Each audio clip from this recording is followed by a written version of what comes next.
ফেনী জেলার দাগনভূঞা উপজেলায় আজও নীরবে দাঁড়িয়ে আছে দুটি প্রাচীন নিদর্শন, দুটি ধর্মীয় স্থাপনা, দুটি ঐতিহাসিক মসজিদ। স্থাপত্যশৈলীর দিক থেকে এই মসজিদ দুটি শুধু ইবাদতের স্থানই নয়, বরং দাগনভূঞা উপজেলার ইতিহাস ও ঐতিহ্যের জীবন্ত সাক্ষী।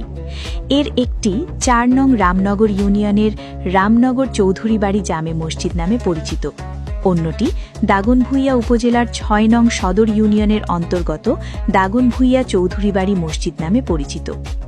জনশ্রুতি ও ঐতিহাসিক ধারণা অনুযায়ী দাগনভূঞা উপজেলার নামকরণের সঙ্গে যিনি যুক্ত, তিনি অথবা তাঁর সহধর্মিণীর উদ্যোগেই দাগনভূঞা চৌধুরীবাড়ি মসজিদটি নির্মিত হয়েছিল বলে মনে করা হয়।